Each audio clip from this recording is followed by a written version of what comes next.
ان سے میں درخواست کروں گا گفتگو فرمائیں، اور خاص طور پہ ممبئی سے تشریف لائے ہیں. پہلے میں مختصر تعارف کرا چکا ہوں کہ فلم کا لکھنا جو ہے، جو ان کا شعبہ، اور فیض صاحب کا بھی رحمان صاحب کے مضمون میں ابھی ان کی جو اسکرپٹ رائٹنگ تھی اس کا ایک حوالہ، بڑا محکم حوالہ ہمارے سامنے آیا.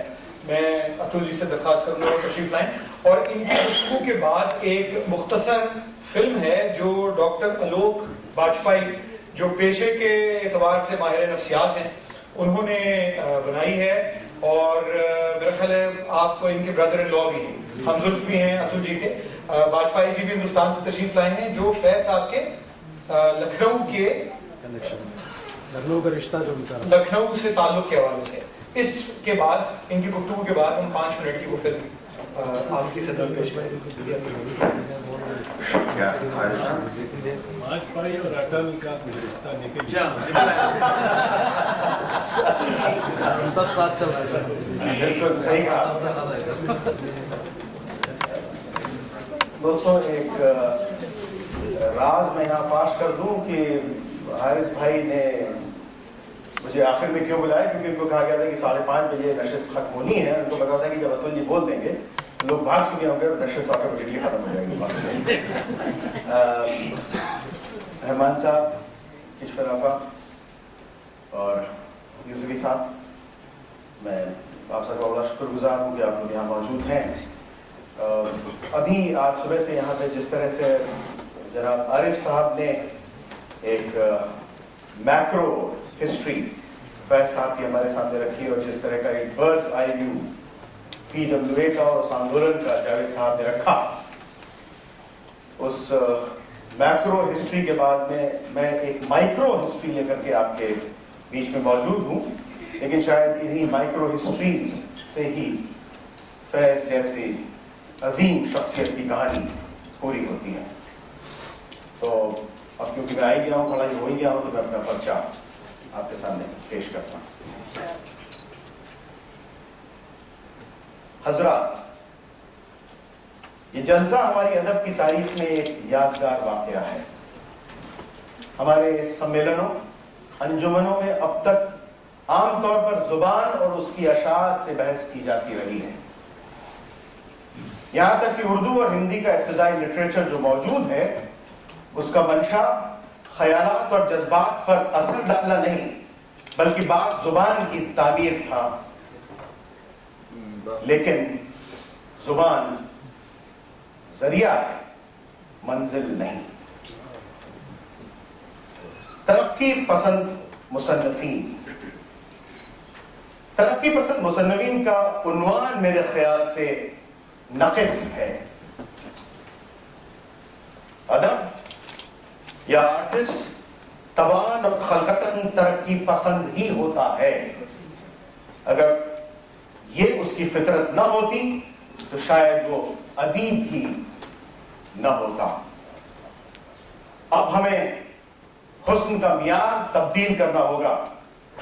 فاقہ اور عریانی میں بھی حسن کا وجود ہو سکتا ہے، اسے ادب تسلیم نہیں کرتا.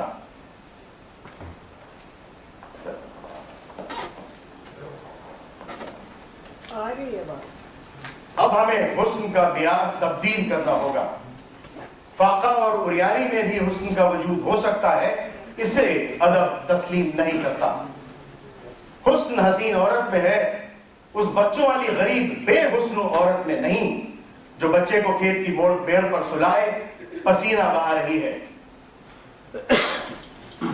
ادب نے طے کر لیا ہے کہ رنگے ہونٹوں اور رخساروں اور ابروؤں میں فی الواقعی حسن کا باس ہے. الجھے ہوئے بالوں، پپڑیاں پڑے ہونٹوں اور کملائے ہوئے رخساروں میں حسن کا گزر کہاں؟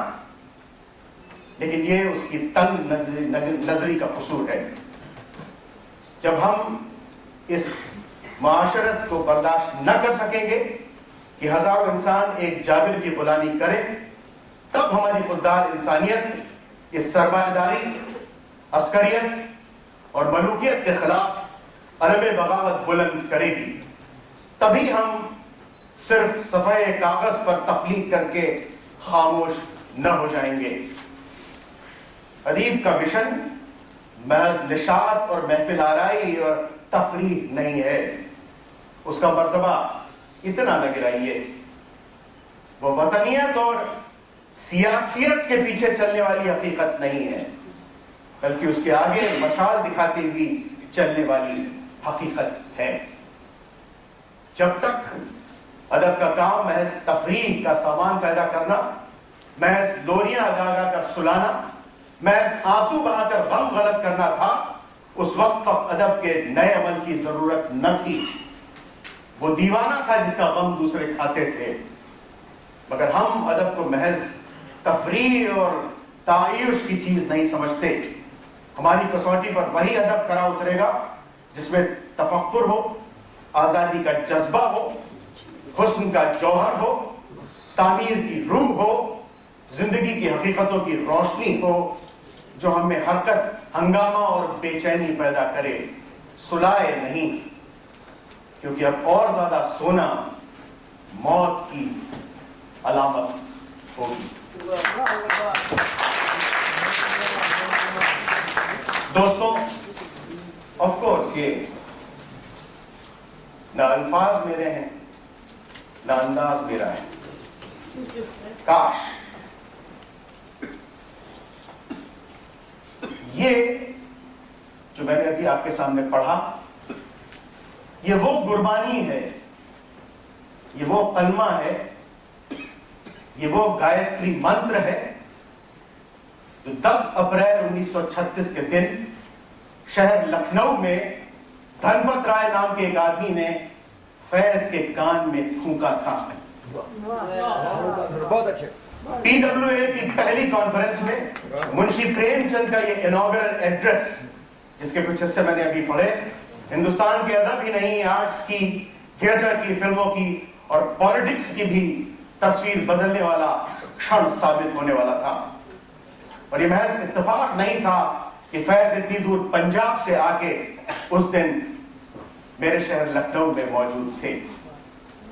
अभी अभी फैज सिर्फ 25 बरस के हुए थे फरवरी में, और ये अप्रैल का किस्सा है। जवान थे, जोशीले थे, इंप्रेसिव थे और इंप्रेशनेबल थे। और लखनऊ ने उन पर जो छाप छोड़ी, जो रिश्ता उनसे बनाया, वो एक लाइफ लॉन्ग रिलेशनशिप बनने जा रहा था। असल में लखनऊ से उनके गहरे रिश्ते की बुनियाद उसी दिन पड़ गई थी जिस दिन डॉक्टर रशीद जहां अमृतसर छोड़ के लखनऊ चली आई थी। डॉक्टर रशीद जहां के नाम और शख्सियत से आप सभी लोग वाकिफ हैं। अफसाना निगार, नाटककार, डॉक्टर और सबसे बढ़कर एक कॉमिटेड कम्युनिस्ट कॉमरेड।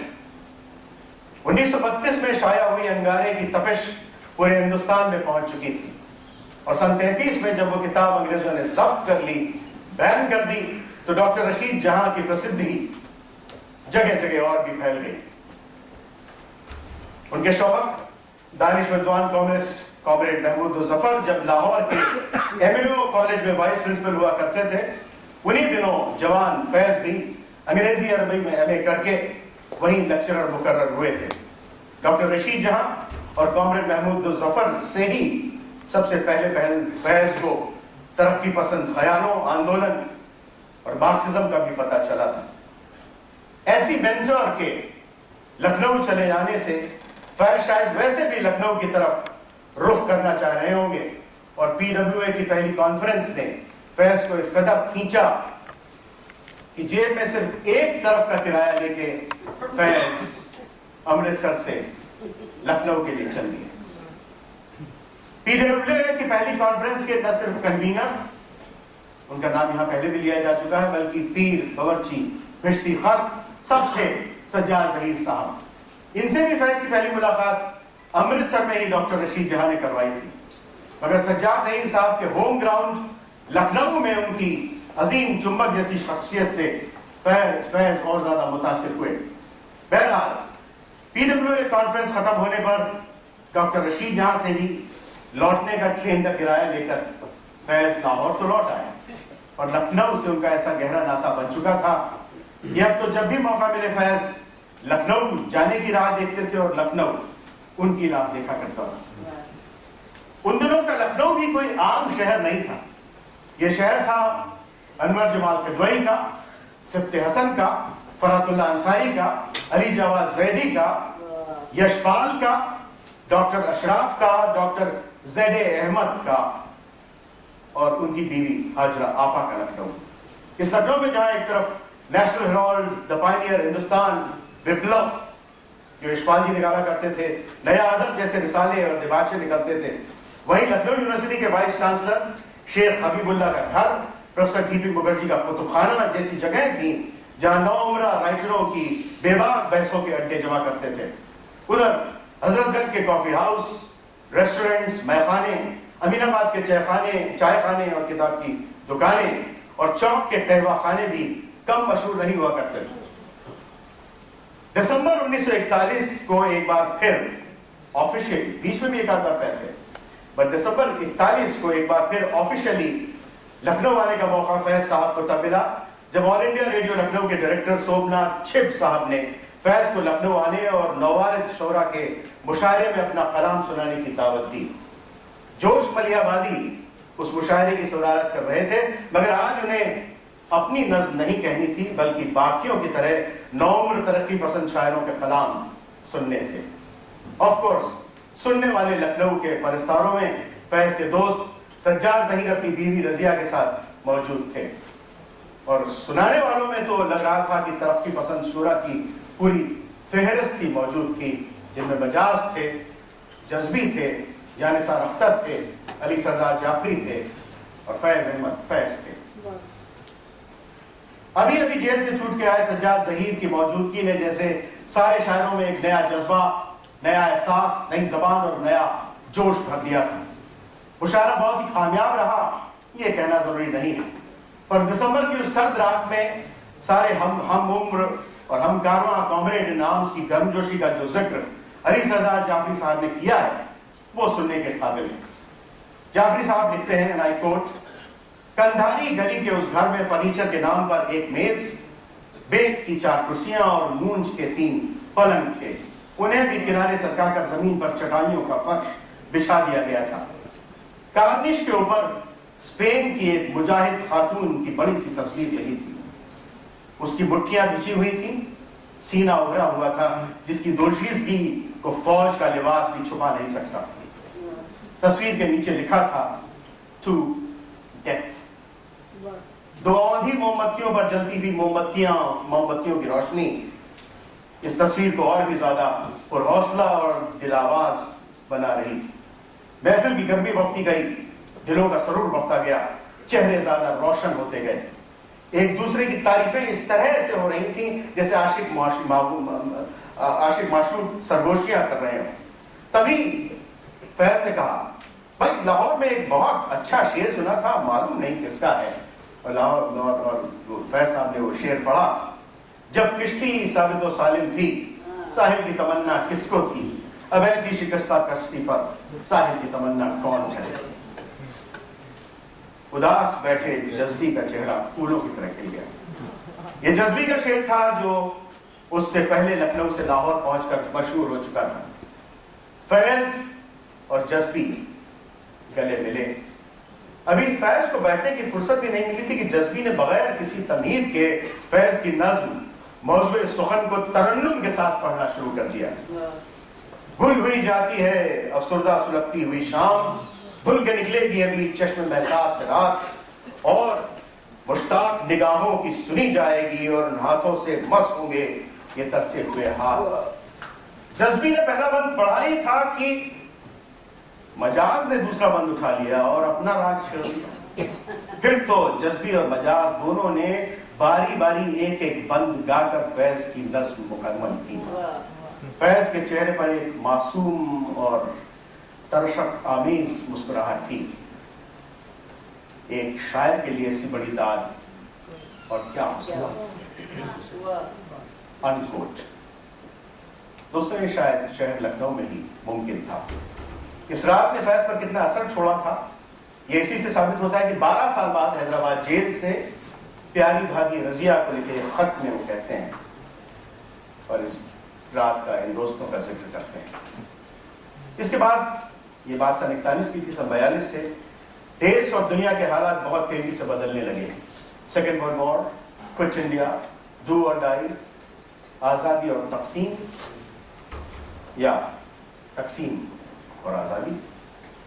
मगर इस सारे झमेले और झंझावात में भी कहीं ना कहीं अपने फ्रेंड, फिलोसफर, गाइड और बड़े भाई सज्जाद ज़हीर की डोर के जरिए फैज़ लखनऊ से जुड़े रहे और उस दाग उजाले, उस शब गज़ीदा सहर की आमद के बाद तो जैसे लखनऊ और लाहौर की ये दोस्ती और परवान चढ़ गई। हालांकि नक्शे पे खिंची एक लकीर ने दो मुल्क बना दिए थे, दो परचम, दो निज़ाम अब हमारे सब कॉन्टिनेंट की हकीकत बन चुके थे। मगर कुछ लोग कभी भी थे जो कह रहे थे देश की जनता भूखी है, ये आज़ादी झूठी है। इन्हीं लोगों में थे फैज़, और पाकिस्तान में कम्युनिस्ट मूवमेंट को दोबारा कायम करने के लिए इंडिया से भेजे गए उनके दोस्त, हमसाया, बड़े भाई सज्जाद ज़हीर। अभी अंग्रेजों से आज़ादी के लिए 4 साल भी न गुजरे थे कि सन 51 में फैज़ और सज्जाद ज़हीर दोनों को और भी कईयों के साथ दोबारा गिरफ्तार कर लिया गया। अगले 4 साल इन दोनों साथियों को पाकिस्तान की नामालूम कितनी जेलों में न जाने कितनी अज़ियतें सहते हुए गुजारनी पड़ी। तन्हाई तक की सजा इन्हें की गई। इस बात का तस्वुर करके भी जी कांप जाता है कि अगर जेल के इस तन्हा सफर में इस पंजाब वाले के साथ वो अवध वाला ना होता तो दोनों पे क्या गुजरता। और शायद अगर लाहौर और लखनऊ का जिंदा में साथ ना होता तो बहुत सी वो चीजें जो फैज़ के यहाँ पैदा हुई थी नामालूम पैदा होती या ना होती। इसी दौर में 22 मई 1952 में रज़िया सज्जाद ज़हीर के एक खत के जवाब में फैज़ साहब लिखते हैं, भाभी आपने पूछा है कि लखनऊ मैंने देखा है या नहीं। देखा तो जरूर है, पर ज्यादा देखने की हवस है। लखनऊ मैं कई दफा गया हूँ, 3-4 बार तो आपके साथ भी ठहरा हूँ, लेकिन कभी भी एक आध दिन से ज्यादा नहीं रुक सका। हर बार तस्कीन के बजाय प्यास का एहसास लिए लौटा हूँ। पाकिस्तान की जेल से छूट के सज्जाद ज़हीर हिंदुस्तान पहुंच गए, पर अपने अपने मुल्कों में ये दोनों दोस्त गिरफ्तार होते ही रहे। इनकी गिरफ्तारी का न सिलसिला थमा और न थमा इनकी दोस्ती का सिलसिला। फैज़ जब भी लखनऊ आते वजीर हसन रोड पे सज्जाद और रज़िया सज्जाद ज़हीर के घर जरूर जाते थे। सज्जाद ज़हीर साहब की 4 बेटियां भी फैज़ के लिए अपनी बेटियों की तरह थी।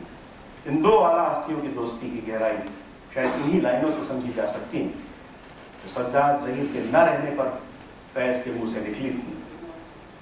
बिसाते बादाओ नीना उठा लो, बढ़ा दो शाम महफिल बज़्म वालों, पियो अब एक जाम अलविदाई, पियो और पी के सागर तोड़ डालो। सज्जाद ज़हीर के चले जाने के बाद भले फैज़ और लखनऊ के बीच की एक डोर टूट गई हो, पर और भी कई बंधन थे जिनसे लखनऊ ने फैज़ को बांध रखा था, और उन्हीं में एक था आवाज का बंधन, आवाज का रिश्ता। ये आवाज थी बेगम अख्तर। फैज़ के शुरुआती दौर से लेकर आखिर तक जिस तरह बेगम अख्तर ने फैज़ को समझा, गाया और इंटरप्रेट किया था, वो अपने आप में एक मिसाल। अदब और आवाज के इस रिश्ते ने दोनों को एक नई ऊंचाई दी थी। और फैज़ साहब जब भी लखनऊ जाते, बेगम साहिबा के घर 4 फाइन ब्रेक एवेन्यू चक्कर जरूर लगाते थे। इन्हीं दौरों के दौरान एक आध बार बड़े लखनऊ किस्म के मजाक भी फैज़ साहब के साथ हुए। एक बार फैज़ साहब के चाहने वाले उन्हें लेकर अमीनाबाद हमारे यहाँ का बड़ा मार्केट है, जैसे आपके यहाँ का शायद अनारकली, उन्हें अमीनाबाद के अब्दुल्ला के होटल ले गए, जहाँ की चाय, कहवा और शेर व सुखन की महफिलें बड़ी नामचीन थी। फैज़ साहब को आता देख के तहजीब के लिए जाने वाले लखनऊ के सभी जितने लोग वहां बैठे थे, शोरा, वो सब खड़े हो। सिर्फ एक साहब अपनी जगह से टस से मस न हुए बैठे रहे। नाम था नाजिर खयामी। किसी ने पूछा, नाजिर साहब आप फैज़ जैसे शायर के इस्तेमाल में खड़े नहीं होंगे क्या? तो बोले, मियाँ मैं फैज़ को शायर नहीं मानता हूँ। क्यों भाई? जवाब दिया, इन्होंने एक शेर कहा है, दोनों जहां किसी की मोहब्बत में हार के तो जा रहा है कोई शबे गम गुजार के। अब ये बताएं फैज़ साहब, ये अल्लाह ताला के बनाए दोनों जहान इनके बाप के हैं जिन्होंने हार दिया? और 2 ही तो जहान है पूरी खलकत में। अगर दोनों ये हार गए तो अब ये है किस जहान में? ये तो फैज़ साहब खुद भी हंस पड़े और खयाम साहब ने खड़े होकर उन्हें आदाब किया और उनसे गले मिले। दोस्तों, अब तक फैज़ के लखनऊ के जिन रिश्तों का मैंने जिक्र किया है, उन सारे लोगों के बारे में बहुतों ने लिखा है, बात की है। मगर फैज़ का लखनऊ से एक गहरा रिश्ता ऐसा भी था जो कैसरबाग कोतवाली के पीछे ख्यालीगंज की एक पतली सी कुलिया में रहता था। यह आदमी न शायर था, न इंटेलेक्चुअल, न कोई पॉलिटिकल आइडियोलॉग। यह आदमी सिर्फ एक कम्युनिस्ट पार्टी का कमिटेड फुट सोल्जर था। पर इस इंसान से फैज़ की दोस्ती कितनी शदीद थी, इसका एहसास इस बात से हो सकता है कि 70s में जब फैज़ लखनऊ आए और लखनऊ के पहले 5 स्टार होटल क्लार्क्स अवध पहुंचे, तो पहुंचते ही मेजबानों से बोले, सुना मेरा एक दोस्त अभी शहर में आ गया है, क्या आप मुझे कम्युनिस्ट पार्टी के दफ्तर का नंबर दे देंगे? सीपीआई के दफ्तर फोन लगा तो फैज़ ने पूछा,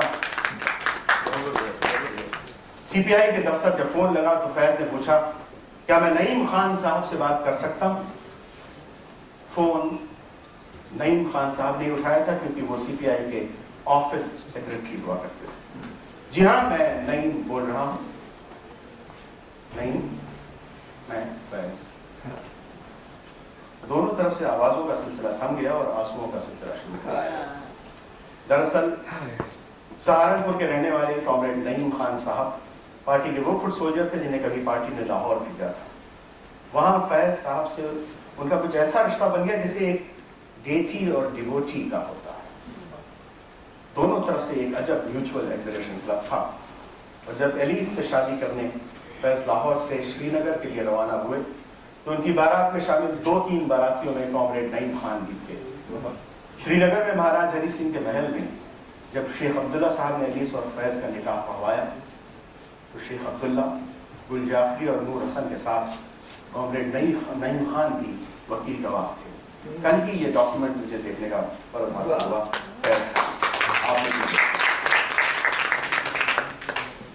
फोन रखते ही नईम खान साहब के फैज़ साहब के पास क्लार्क्स अवध पहुंच गए। शायद पहली बार नईम खान साहब किसी ऐसे बड़े होटल में गए थे। दो पुराने शहंशाह इस तरह गले मिले जैसे इसी घड़ी के इंतजार में जिंदगी जी रहे।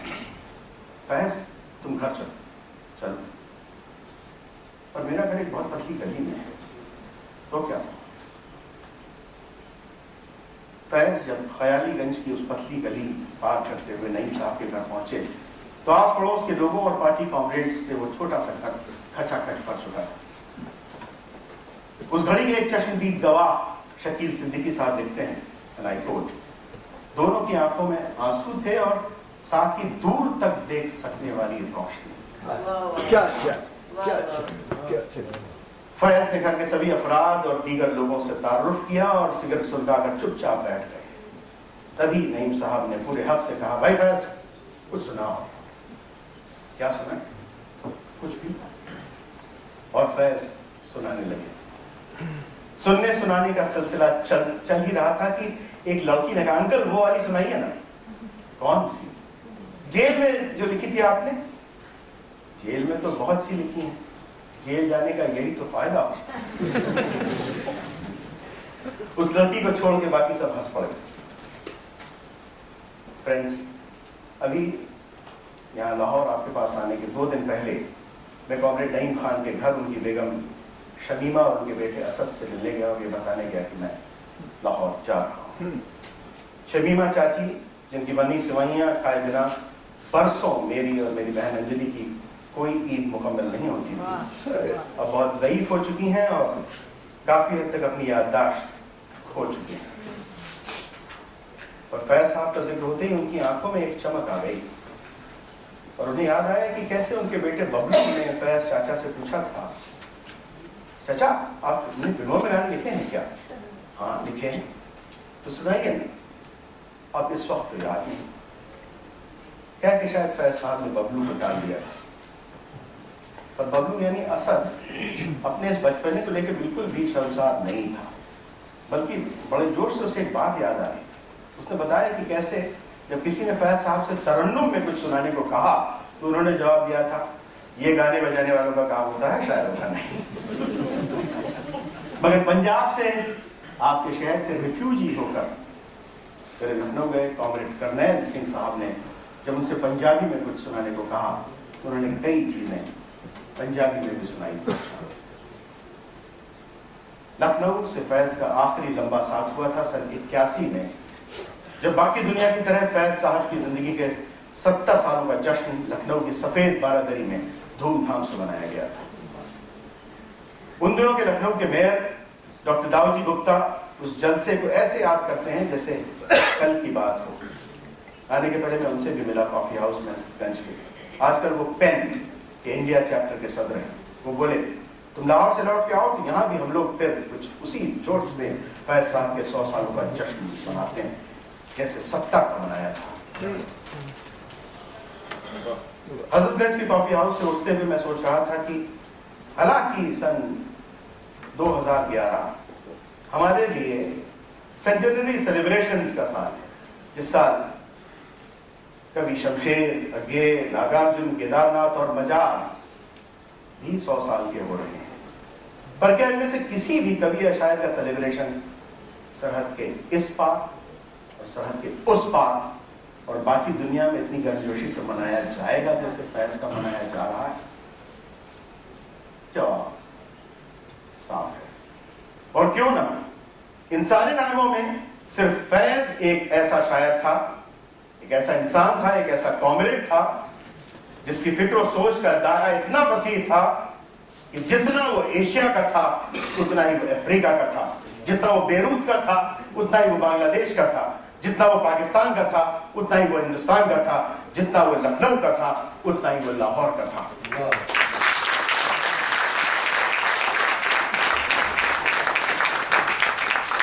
हालांकि सलीमा जी और मुनीजा जी यहाँ नहीं हैं, मगर मैं उनका और फैज़ फाउंडेशन का तहे दिल से शुक्रगुजार हूँ कि वो लोग इस खुलूस से अपने नहीं हमारे फैज़ को सेलिब्रेट कर रहे हैं। और इस जश्न में आपने हमें भी शरीक किया है, इसके लिए मैं आपका बहुत ममनून हूँ। आपके इस जज्बे के लिए फैज़ का लखनऊ, फैज़ के लाहौर को सलाम करता है। जिंदाबाद लाहौर, जिंदाबाद फैज़।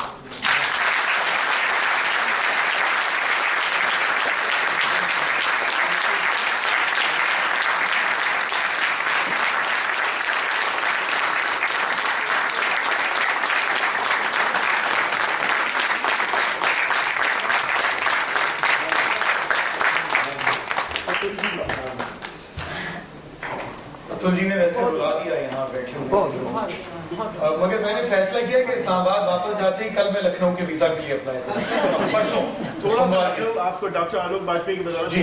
तो अगर सारी चीजें मेहमानों से दरखास्त है कि जो स्टेज पर जी अगर वो तशरीफ लाएं। और इस फिल्म के बाद ये नशिस्त अपने अख्ताम को पहुंचेगी, क्योंकि हम 5:30 बजे हमें ये खत्म करना था, हम थोड़ा सा ताखीर इसमें हो गई। और मैं आप पहले गुफ्तगू करेंगे जी, डॉक्टर आलोक वाजपेयी इस सिलसिले में बात भी करेंगे, अपनी फिल्म को इंट्रोड्यूस करवाएंगे और उसके बाद फिल्म आपको दिखाएंगे। अतुल जी ने हिस्ट्री के अपने ग्राफिक डिस्क्रिप्शन से एक कलेक्टिव नॉस्टैल्जिया तो करेंगे और आंसू दिख रहे हैं मुझे हर तरफ, और शायद जरूरी था ये। और जब ये अपनी सारी कहानी शब्दों में लिख रहे थे तो हम लोग के दिमाग में एक आइडिया आया कि अगर पॉसिबल हो तो कुछ विजुअल हम लोग आपके लिए लखनऊ से ला सकें। तो कैमरा लेके हम लोग शहर में निकल गए और जो भी जगह फैज़ साहब ने विजिट की थी या जहाँ जहाँ उनके रिश्ते रहे हैं उनको ढूंढने की कोशिश की गई। तो कुछ मिले उसमें से, कुछ जगह हैं कुछ शूट की और कुछ जगह नहीं है जहाँ सिर्फ बोर्ड है, वो भी हमने शूट कर लिया। और एक ऑलमोस्ट सर एक मिनट इनको खत्म करने दीजिए फिर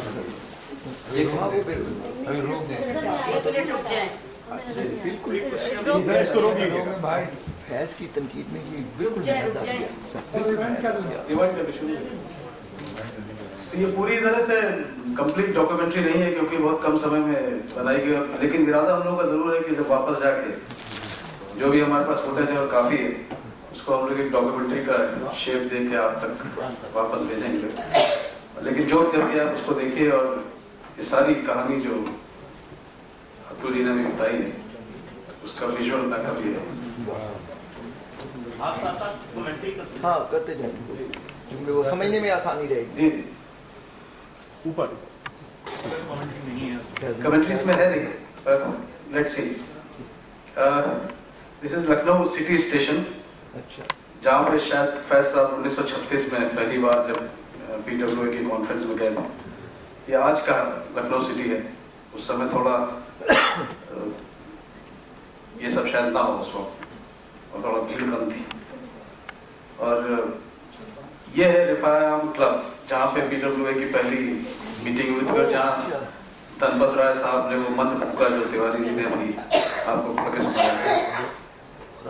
जी आज बहुत ये बच्चे जो बड़ा इंटरेस्टिंग है, ये बच्चे जो दिखे, यहाँ पे जो साहब काम कर रहे थे उन्होंने कहा आप कैमरा लेके आए, हमारे बच्चे थोड़ा सा खाना खा रहे हैं, इसको जरूर शूट कर लीजिए, शायद आपकी मदद से इनको खाना मिल जाए आगे। तो ये हमारी आज की हकीकत है भाई दो। डॉक्टर रशीद, ये डॉक्टर रशीद जी का घर है इनको तो प्रिजर्व किया जी, जाए, ये प्रिजर्व किया जाना चाहिए। जी प्रिजर्व है काफी, ये पुराना घर है उनका। डॉक्टर रशीद जहाँ और महमूद जफर यहाँ अभी भी एक यूनियन का दफ्तर, Uttar Pradesh trade union. Uttar Pradesh trade union Congress का, ये अगर आप देख सकें तो, ये उनका और ये उनका दूसरा घर।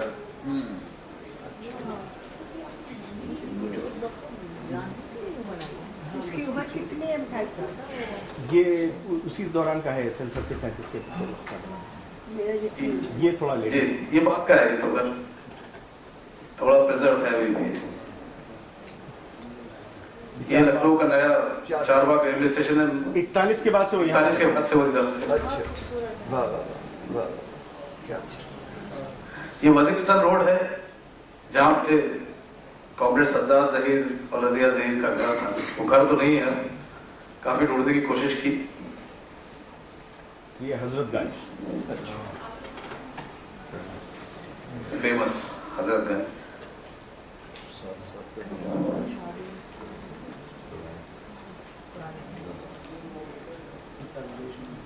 सारी अड्डेबाजी की जगह थी।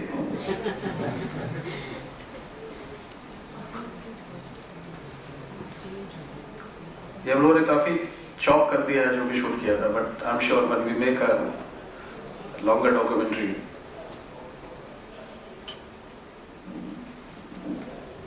ये कॉफी हाउस, अच्छा इसका तो क्या म्यूजिक है। यहाँ बेगम अख्तर, ये बेगम अख्तर का घर होता था। ये शतर मंजिल है, और ये है वो क्लार्क्स होटल जिसे छोड़ के फैज साहब कॉमरेड नईम खां के यहाँ चले गए थे, और काफी बरसों बाद नईम साहब की मुलाकात फैज साहब से हुई थी यहाँ। ये वही नईम तो साहब, गली है, नईम साहब के घर की गली। इसको फैज वॉक नाम दे दिया हम लोगों ने, इसको फैज वॉक नाम दे दिया है क्योंकि क्लार्क्स छोड़ के वो हाँ, वो तरह जरा गली का इसका मुजाहिरा आई कीजिए। आई।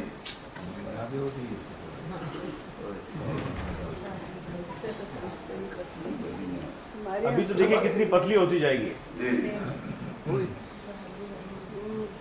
मोरी रक्सानी अंदरून लाहौर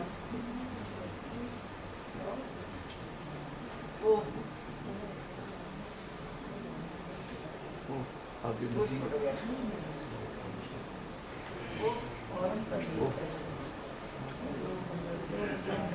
जी अभी शूट कर 3-4 रोज पहले, 4 रोज पहले शूट। अभी भी यहीं रहते। अब तो वो तो गुजर गए, लेकिन उनकी वाइफ और बेटा।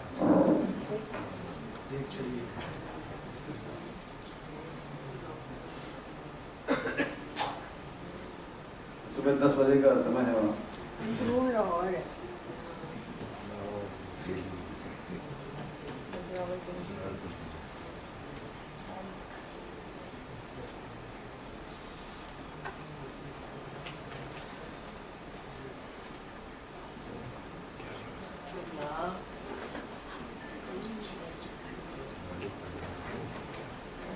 ये दरवाजा देखिए, दरवाजा है दरवाजा। उसका। इससे फैज साहब ओ गुजरे, और यहाँ पे कई बार जब भी जाते थे तो ये घर।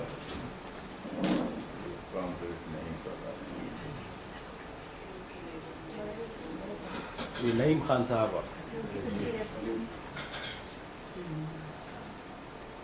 इसी कॉर्निश के नीचे दोनों बैठे हैं।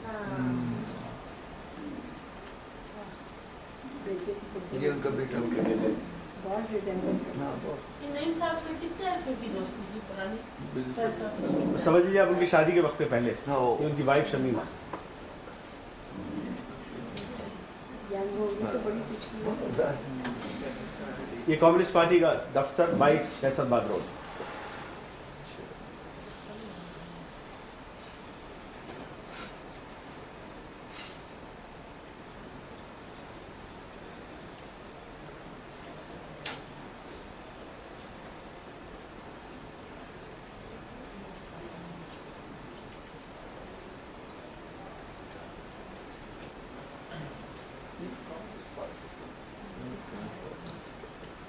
ये हमारे यहाँ की सफ़ेद बारादरी, जहाँ एक ज़माने में वाजिद अली शाह परफॉर्म भी किया करते थे, और यहीं पे जलसा हुआ था सन 81 का।